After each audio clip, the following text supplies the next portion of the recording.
Welcome to today's session of how AR is bringing back the fan experience with the Tennessee Titans and MVP Interactive. I'm Kevin Straw. I'm the Director of Business Development here at 8th Wall. And if you're an agency or a brand and you've worked with us in the past 2 years, you've probably talked to me at one point. It's my pleasure today to welcome two people who we worked with this fall for their campaign. So James Giglio and Jennifer Hinkle, thank you for joining us. James, if you'd like, maybe introduce yourself. Sure. I'm James Giglio. I'm the CEO of MVP Interactive, and we develop a host of extended reality experiences in a consumer engagement setting for a range of professional sports teams and their sponsors. So it's been a pleasure to bring our offerings forward with the 8th Wall platform, and obviously working on this project that we'll learn about. So thanks for having me.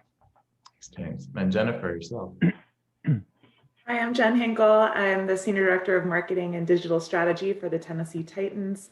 I oversee all of our integrated marketing solutions to support our business, and that includes all of our web, digital, and social channels. Excellent. So before we begin, we're going to play the video for what the project is, and then afterwards we'll dive in.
Still gives me chills.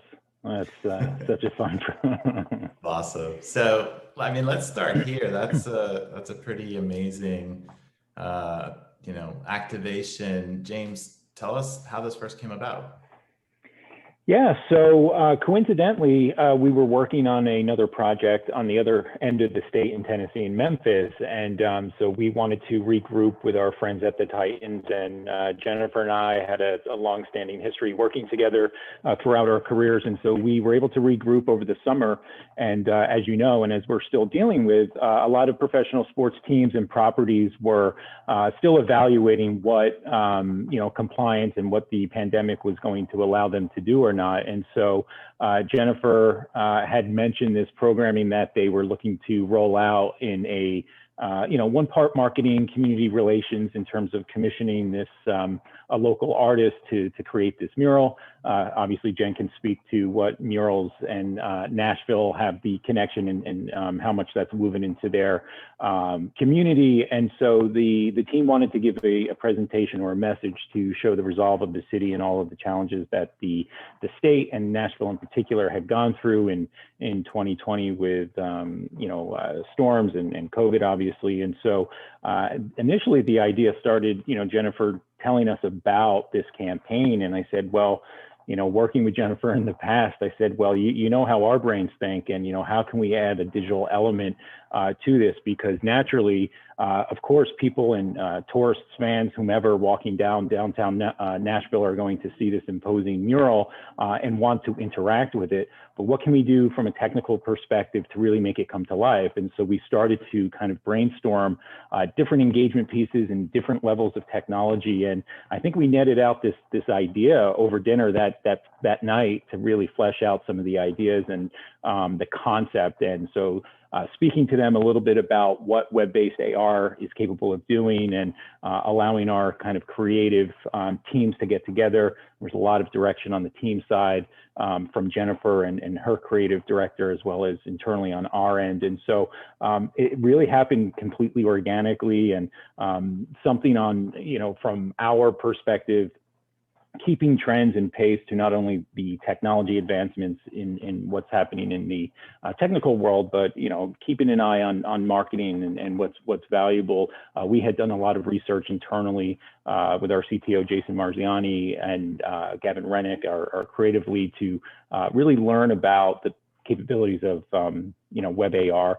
And so we had a very strong confidence in knowing that we could essentially put this together and really create this amazing campaign. Yeah, and Jennifer, for you, I mean, you hear a lot of project pitches, you're doing a lot, you're managing a lot. I mean, at what point, did the pitch sort of resonate with you? Like, how did James get the green light to proceed on this project?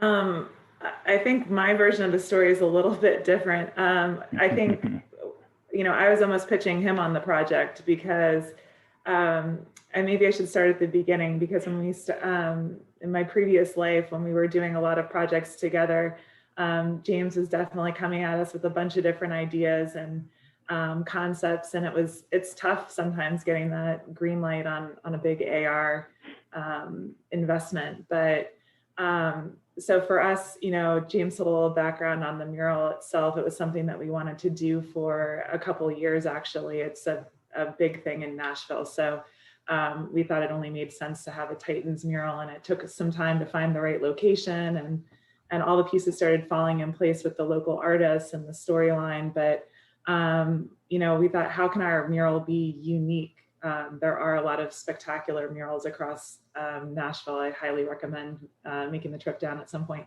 But for us, we thought, how can we really bring this to life? And I just felt like AR was going to be the best possible fit for this. And so luckily James was in the area, and we were able to kind of reconnect, which was something, there weren't a lot of meetings happening last year.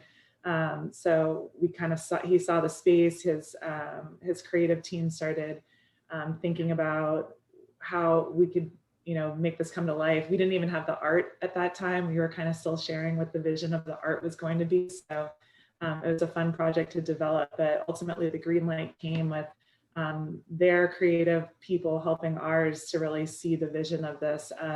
Something that we are very focused in on here is reaching that younger generation, that demographic that we all want to get after, and felt like this was going to be compelling enough to reach a more casual fan, not necessarily a sports fan, and also just really tell the story of our how we are part of this community. And the Titans are a big pillar of the community here, and this not just Nashville, the state of Tennessee has had an especially tough year, starting with a tornado that ripped through. And I think this really spoke to the resiliency of the people.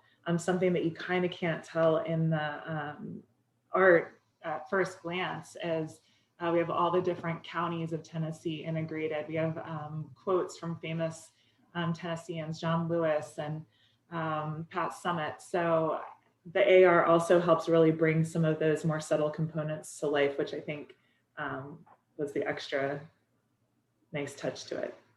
Yeah, and first and foremost, I mean, this is an art piece. So what was the motivation behind doing such a large mural, and how did you go about selecting the artist? Like, why was that particular artist chosen? Yeah, the artist, Moby, he had done several other mural projects well known in Nashville. We actually started out by researching a number of the murals that were existing down here, and looking at the local art scene, and probably looked into about 8 to 10 muralists to start. Overall, we really felt comfortable with Moby's style. What was interesting is, in a couple of, not just with him, but a few different artists, it was really important for us to let them do their thing in the art space. I think, sometimes the artist is really trying to fit the brand to a point where it's just kind of off and it doesn't make sense. So we kind of worked backwards where we were giving him some guidelines, but letting him just feel inspired by the overall story. As I mentioned, I mean, 2020 was a tough year for everybody. And but with us starting with a tornado that just devastated Nashville and greater area around Tennessee, it was truly remarkable to see the community come together and unify and support one another. And it really did show this resiliency of Nashville and how they have survived a lot of these kinds of storms, and both weather and all the other things that were going on with 2020 and the pandemic. And we've got, I think the inspiration was very natural. We developed a Tennessee Tough campaign that embodied our state. And as the pandemic got tougher and tougher and the year got tougher, the campaign actually grew a lot of legs, and it was embraced by a lot of our people in our community. So that's kind of where the mural was inspired by. And I think it was really important to us to work with a local artist because of the thematic of the piece was really around the Titans and how they are ingrained in this community, and it just made sense to work with a local artist that could really understand what it's like to be part of it. So that was the hardest part, I think, was getting that art right, because it was going on. It's a massive wall. I don't know if you can really tell on the video, but it's a huge statement piece here in Nashville. And how did your fans react to that? They were so excited because it's really bright. It's in this place downtown where you can walk by, drive by. It's highly visible, but I think it was just inspiring for them to see something new and interesting downtown. So they liked it. A lot of positive results. You can pretty consistently see people stopping at the mural, check it out, take pictures in front of it, use the AR component. So it's become kind of at least a destination. And Jay, for you, I mean, I know that, this is the first NFL team to have done this, and then clearly you work with a number of professional sports teams. What was sort of the reaction among, the industry peers? It's certain. Jennifer highlighted something really important that we're learning from a consumer engagement standpoint, what brands are looking for and targeting a particular demographic as fans of the future or consumers of the future. And I think by way of, being in this industry, a few years ago, the millennial market base was really a big demo draw for a lot of brands. And now it's skewing even younger to the Generation Z community. And so I think the timing of this production, as well as where brands are looking to market and acquire new consumers, especially in the NFL, they're leveraging AR technology as a way to draw that younger consumer base. And so, just a couple of weeks ago during the NFL season, Nickelodeon broadcasted a game on their network, for example, right? And I don't think that there's a better, indication of where the future is going with, technology as well as the engagement pieces are going. And so much credit to Jennifer and her team to kind of be on that forefront of, not only technology, but, getting the brand message out there. And so, the market has responded incredibly well. And, the other piece of it is, how scalable this can really be for brands and teams in particular.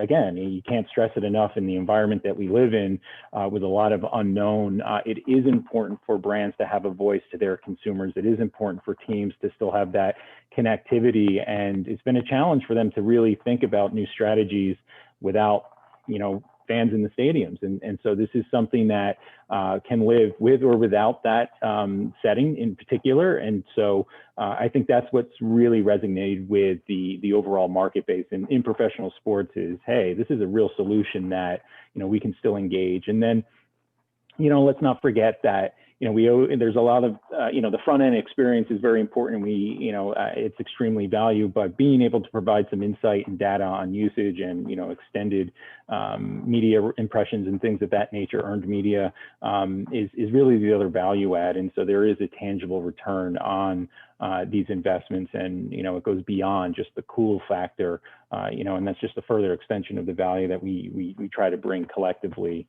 with any experience that we produce. So, I touched upon something that I want to pick up with Jennifer, which is, in 2020, so many brands kind of shied away from on-location events, but you didn't. You fully embraced it, and you went with something that's tangible in a physical space.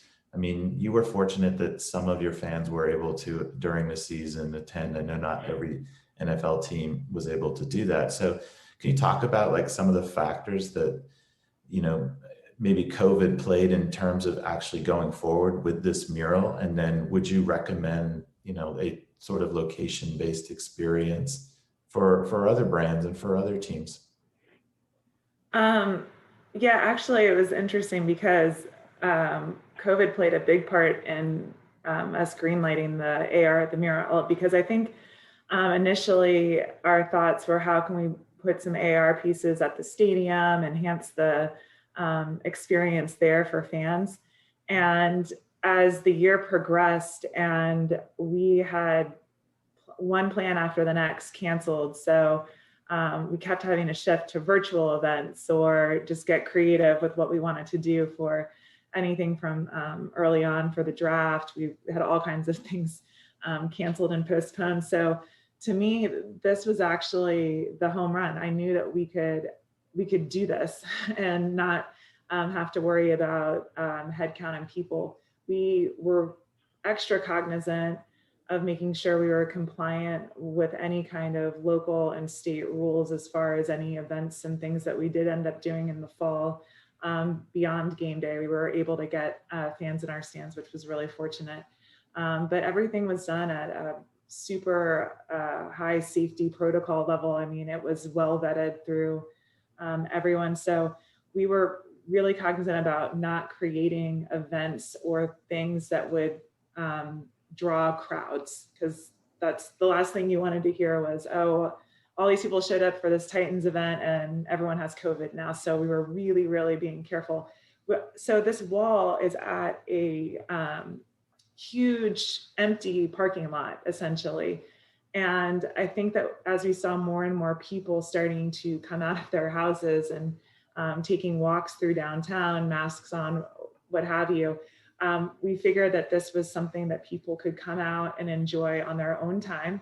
It wasn't going to be a specific date time where was the only time you could interact with this, and then they could interact with it safely through their own device and phone, and it was enough room for people to really spread out. So for me, I finally found something that we could invest in and know that we could actually launch versus the number of events that we canceled and postponed and all of those things. So, I kind of leaned heavy on, hey, we're not going to be able to do much in the stadium this year. We're not going to be able to, all these rules to follow. So why not do something cool in the community where people can be outside enjoying it? And, I don't know if anything's going back to normal anytime soon. I know we all hope it will, but as we're planning for the future, I would definitely do more location-based activations. I think there's really creative ways that you can do them that don't require you to necessarily be in a tight, locked in space. There's a lot of different, we've seen other groups do some pretty cool things through QR codes, both indoors and outdoors. And, I think you can kind of get creative with how you implement so that it's still well received by the community and it's safe for people. Yeah, and James, picking up on that, what was the messaging you used to let users know that this mural actually would come alive and how they could engage with it? Yeah, so real clever, again, with communication between the both teams. We wanted to obviously provide signage as the draw. I was going to make a comment earlier about how the community reacted, but I remember it brings me back to the first 2 days we were down there doing the testing to make sure, another thing, and this speaks to the technology, is this mural is about 300 feet away from the actual sidewalk, right? And we had over 160 feet of panoramic wall. So we wanted to make sure that, all devices and, the challenges of upgrades with mobile, we wanted to make sure that we covered all of our bases. And so while I was there testing, people thought I was a lunatic just holding up my phone. And then, a couple of people passed back and forth and looked over my shoulder. And then, of course, I'm not shy to kind of evangelize what was going to happen. And so, the reaction, like, we just blew people's mind just at that level. And so being able to broadcast what it actually does in a clever way that's not obtrusive, to avoid any issues with ordinances with the city and what have you. Very simple sidewalk decals that allowed that, showed the very simple steps to scan the QR code and to point the phone at the mural there. And I think there was some lawn signage too, shortly thereafter. So very, very simple call to action measures. And again, it's allowing the technology to really drive the engagement there with the very simple steps. And picking up on that, what did you learn about using WebAR for the first time in this experience? And is there things you would lean into or do differently next time?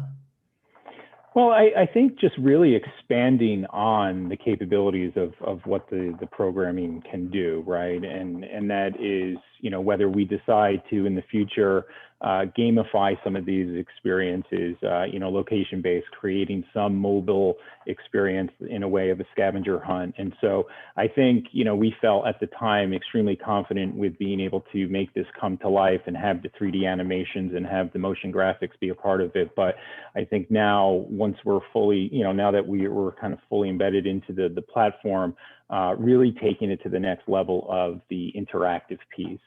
In terms of, manipulating on screen or, creating some type of loyalty campaign and things of that nature. And Jennifer, I mean, for you, how did you promote this? Like, were certain marketing channels you use more effective than others? And then on sort of a second question, building on what James just said, is how would you look to build upon this and actually, go beyond what you've done this first time for your next project? We use social primarily to promote this and found it to be really effective.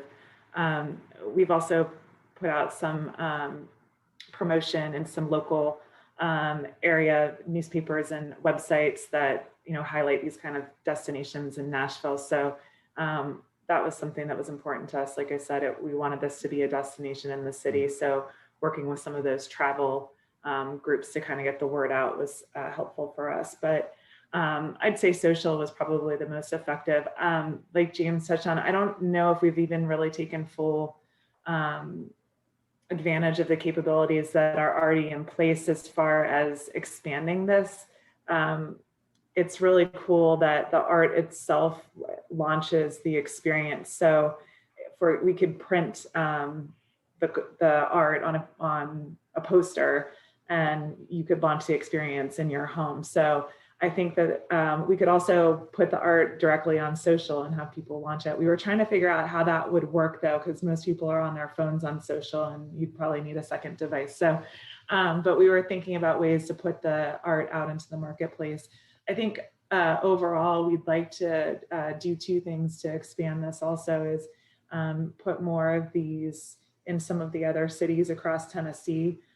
We're based in Nashville and it's our home, but we know our fans and our fan base extend well beyond Nashville. So looking at some projects in some of the other big cities across Tennessee. I'd also say, I think we've shown a lot of success in this space as far as the number of people engaging and been able to use those analytics and metrics to show a little bit of return on investment. So I also see us doing more AR in general and figuring out ways to authentically include partners and align with what our messaging will be this year. So I think there's a lot of opportunity. It's really just the limit of our own creativity and how we can get this stuff off the ground. Yeah, I mean, your experience is unique in that it was personal to the team. We see at Eighth Wall a lot of sponsor activations where they're sort of bringing the experience to the team or the league or the event. And I think certainly now that you've done this for yourself, you have certainly a way of helping activations and giving sponsors activations. They've lost that sort of game day activation that used to be kind of the bread and butter sponsorship with the numbers going through the stadium. So this is something that clearly you can, build upon. James, you're working on a number of interesting projects. What are you mentioned a Nickelodeon broadcast a couple of weeks ago for the playoff games. What else are you seeing that's sort of interesting in the AR and immersive space? I think with some of the opportunities that we're specifically working on is I had mentioned the scavenger hunt and being able to provide this free roaming experience and not really being tethered to a particular location is super exciting. And we're talking to a couple of brands that of course want to provide some level of destination and experience in a safe environment, and so having that free range to do so is really compelling. And then some other opportunities that are going to allow for even an e-commerce play for retail brands, or opportunities in that you can engage with, whether it be a 3D object or an asset or some type of programming that you eventually want to extend to a purchase, and layering the different technologies and platforms to kind of create that holistic point of sale is super compelling. And we're really excited to be working on some opportunities in that route. And again, I think we all know, and I can't stress this enough, but we've all done the research on app fatigue with these third-party native apps. And although there is still a need and a value for those, having the web-based solution is by and far, such a barrier to break down. And so, just continuing to expand on that element as well is really important.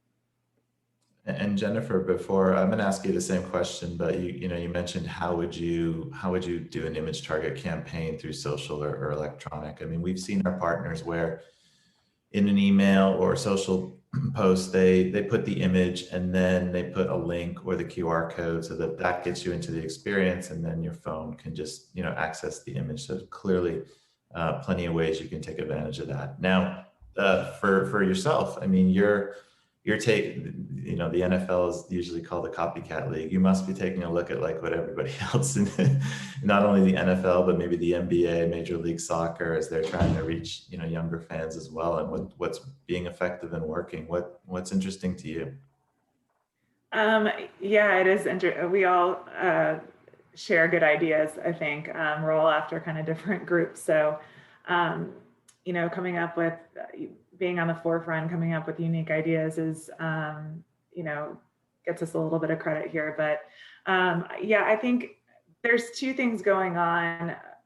Primarily, we're focused on, I guess, taking a step back. The at-home experience for watching a game has become incredible. And now after this year, like, people are really used to it and thinking they've got their big TVs and, it's just, it is what it is. But so I think there's a way to augment that experience for those people that are going to probably continue to want to stay home. And second screen experience is just the hot topic. It has been for a while, of how you can kind of bring the game and the experience to your fans that are home. But, I think there is still something to be said about going to a game. I think it's the most exciting way to watch sports. And I think that there's a lot of pressure on teams to create a more compelling game day experience in their stadiums, so that fans aren't tempted to compare, oh, I can watch it at home on my big screen with my 6-pack of beer and it's great, right? Like I don't have to go wait in line or do anything that causes me a headache. So I think I've seen a few other teams launching some really interesting AR experiences. Obviously, there's 2 brand new stadiums in the league that are likely going to open with some really, really great technology experiences for their fans to engage in. And I think we're keeping kind of an eye on what we can offer as our stadium goes through renovations in upcoming years, and we're able to upgrade technology, looking at ways to integrate from the ground up. I think it's going to be something that we'll be pretty focused in on. But I'd say I'd look at some of the new stadiums and see what those teams are doing to activate. I think they're going to be exciting to see.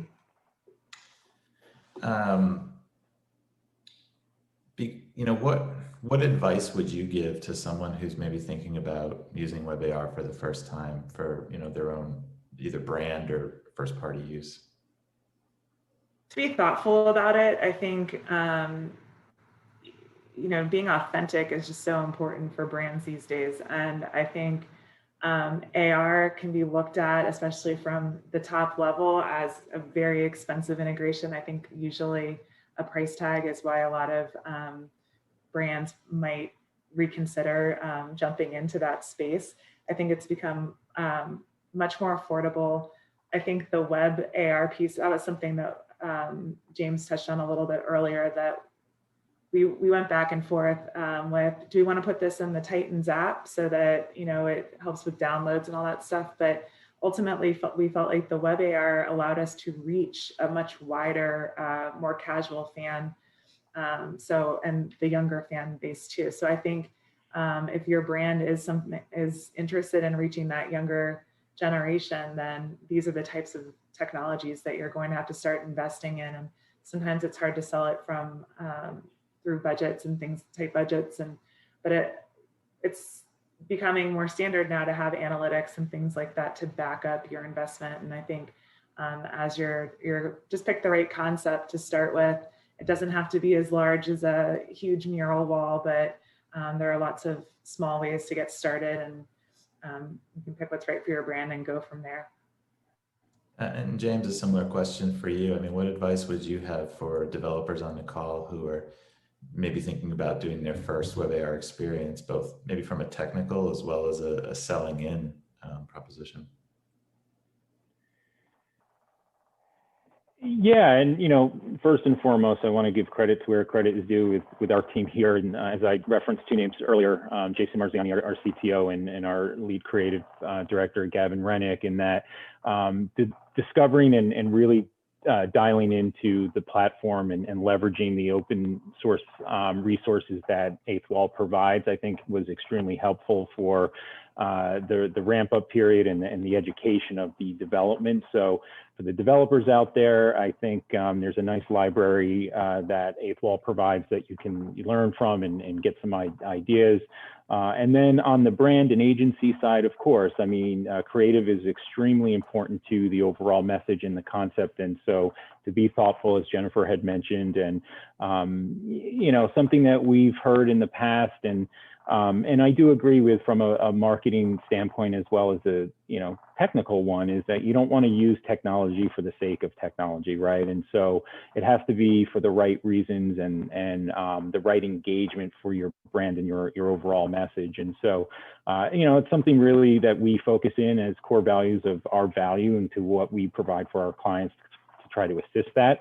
And so I think that's kind of how we approach everything. And just wanting to highlight on Jennifer's earlier comment about getting back to live events, and I think it's really important in the power of AR in that eventually once we get back to live sports and we're producing some of our conventional or some other experiences from an interactive experience perspective, being able to tie the AR piece to it, where you have a destination experience that can live also outside of that particular destination and really connect the brand, throughout a 24-hour cycle with a consumer or a fan. So, that would be my advice and sort of how we handle or work through projects. James, I want to give you an opportunity if there's anything kind of exciting that we can look forward to from you.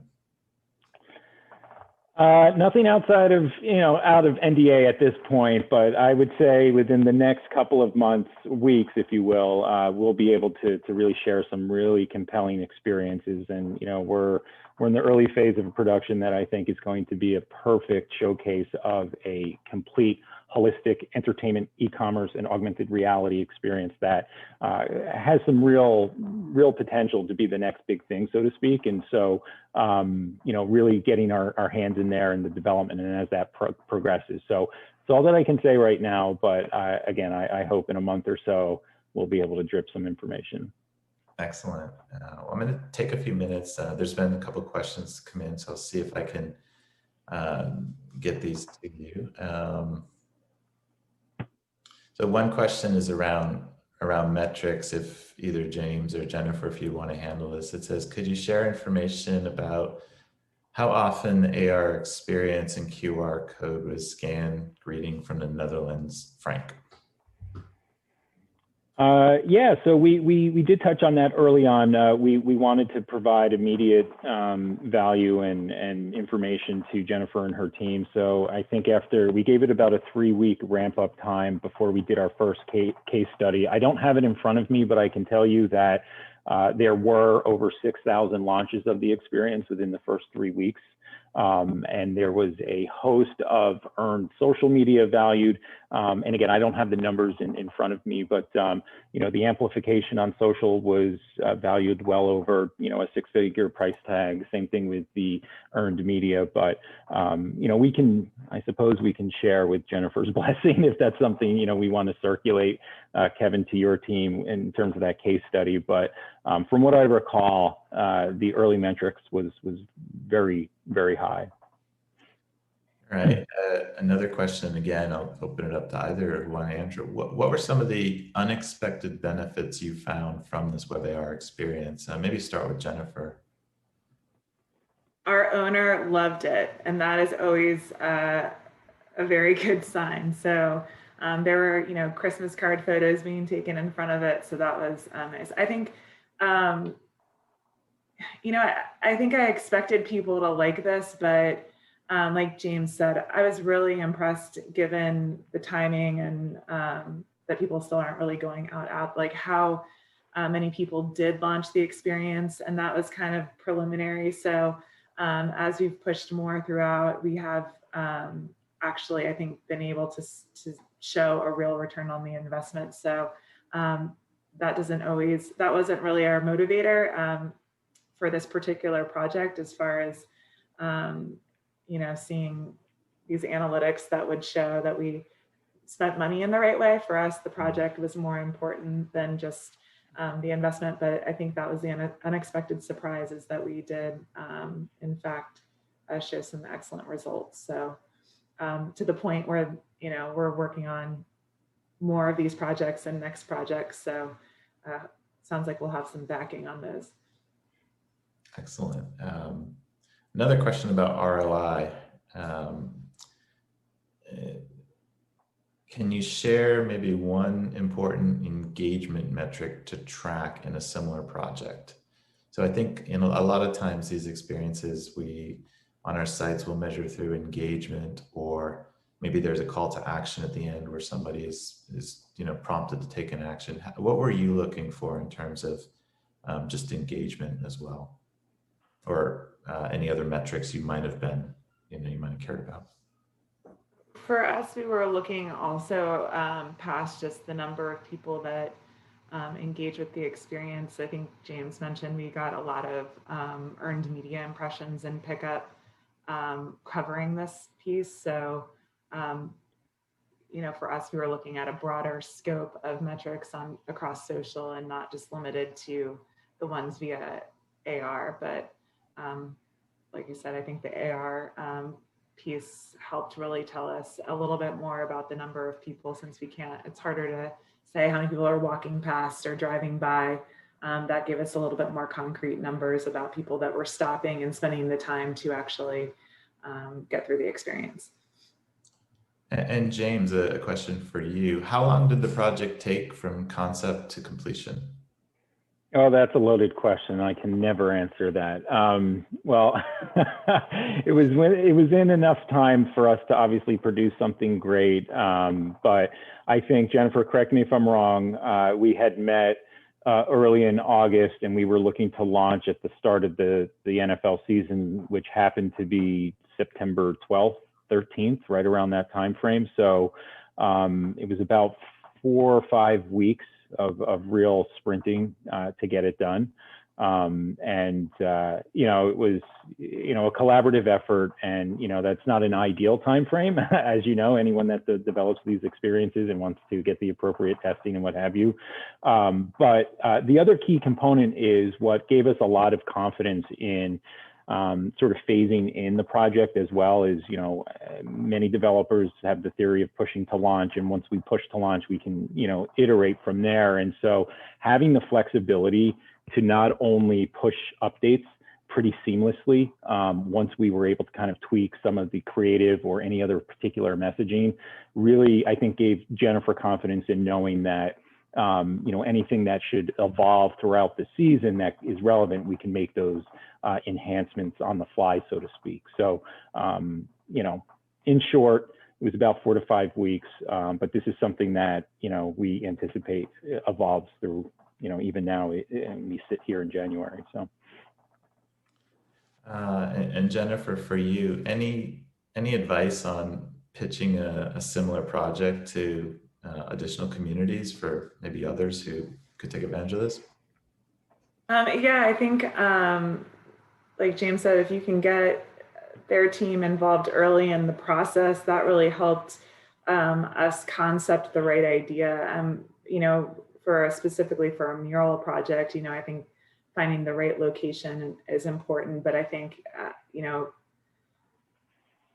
it's not necessary for every AR project. I'm not sure if there's ones that are specific, but I think if you're launching something that's community-based, like getting the backing of the local groups here too were important for us to help make sure there wasn't an issue putting down sidewalk decals and things like that were able to help guide that experience. But I think something that's been kind of like James touched on briefly is this stuff isn't permanent. The paint on the wall is, but the AR piece is something that you can refresh, you can tweak, you can evolve. So, we've kind of learned as we've gone, how to best communicate these things, and started off kind of small and just started building, making sure that everyone knew how to scan that QR code, and which has helped a lot. 2020 has taught us with menus and things like that. So I think people are much more comfortable engaging than they probably were a couple of years ago. So I'm going to ask the last question to you, Jennifer, which is, you mentioned the owner had a really favorable response. What about like the team, the coaches, just the organization overall?